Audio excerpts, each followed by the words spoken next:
दोस्तों आज हम बात करने वाले हैं सुप्रीम कोर्ट के एक बहुत ही अहम फैसले के बारे में जो कि प्रॉपर्टी के सेल परचेज से रिलेटेड है।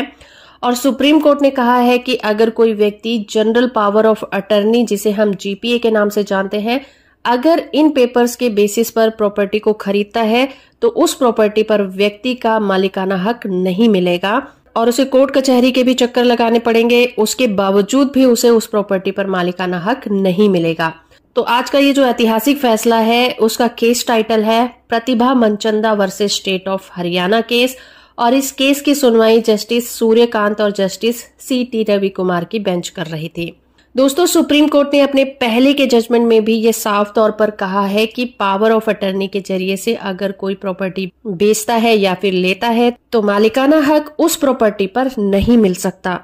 तो अगर लीगली प्रॉपर्टी का मालिक बनना है तो आपको लीगल तरीके से ही प्रॉपर्टी को परचेज करना चाहिए, वरना आपका सारा पैसा डूब सकता है। प्रॉपर्टी को परचेज करने का जो लीगल तरीका यही होता है कि प्रॉपर्टी को गवर्नमेंट के द्वारा डिसाइड की गई स्टैंप ड्यूटी को पे करके सेल डीड को रजिस्ट्रार ऑफिस में जाकर रजिस्टर कराया जाए, तभी आप उस प्रॉपर्टी के असली मालिक बनते हैं। तो आइए इस जजमेंट के बारे में बात कर लेते हैं। इस केस में एक एनआरआई कपल की प्रॉपर्टी गुरुग्राम में थी जो कि करोड़ों में थी, लेकिन उन्हें विदेश में पता चलता है कि उनकी प्रॉपर्टी को झूठे डॉक्यूमेंट का सहारा लेकर बेच दिया गया है, वो भी पावर ऑफ अटर्नी के बेसिस पर। जैसे ही उन्हें पता चलता है वो उन लोगों के खिलाफ एफआईआर दर्ज करवा देते हैं,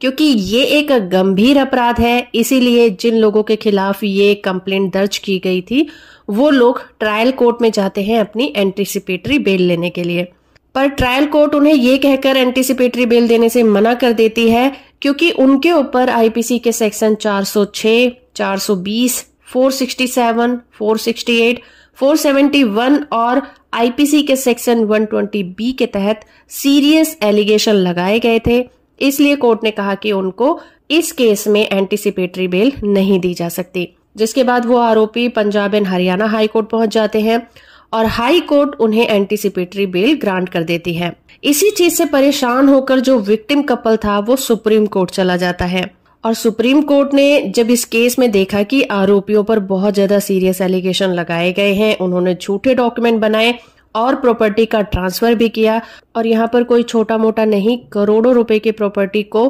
ट्रांसफर कर दिया गया है, वो भी झूठे डॉक्यूमेंट के बेसिस पर, तो इसका असर समाज पर बहुत बुरा पड़ता है। सुप्रीम कोर्ट ने हाई कोर्ट के जो एंटीसिपेटरी बेल थी वो कैंसिल कर दी और साथ ही पुलिस को भी स्पेशल इन्वेस्टिगेशन टीम बिठाने के लिए कहा, और ये कहा कि जितनी जल्दी हो सके इस केस की छानबीन की जाए, क्योंकि इस केस में जो प्रॉपर्टी ट्रांसफर हुई है उसमें नकली डॉक्यूमेंट बनाए गए, और वो किस तरह से बनाए गए इसमें जरूर गवर्नमेंट के भी ऑफिसर शामिल रहे होंगे, क्योंकि ये काफी बड़ा लेन देन है। इसकी वजह से इसमें काफी सारे लोगों की इन्वॉल्वमेंट हो सकती है। तो जितनी जल्दी हो सके आरोपियों को पकड़ा जाए और उनके खिलाफ भी मामले दर्ज करवाए जाएं। तो इस तरह से सुप्रीम कोर्ट ने एक बार फिर ये प्रूफ कर दिया कि अगर कोई व्यक्ति किसी भी प्रॉपर्टी को पावर ऑफ अटर्नी के बेसिस पर खरीदता है तो उसे उस प्रॉपर्टी को रजिस्टर जरूर कराना चाहिए, क्योंकि असली मालिक प्रॉपर्टी को रजिस्टर कराने के बाद ही बना जा सकता है। और अगर किसी ने भी पावर ऑफ अटर्नी के बेसिस पर प्रॉपर्टी खरीदी है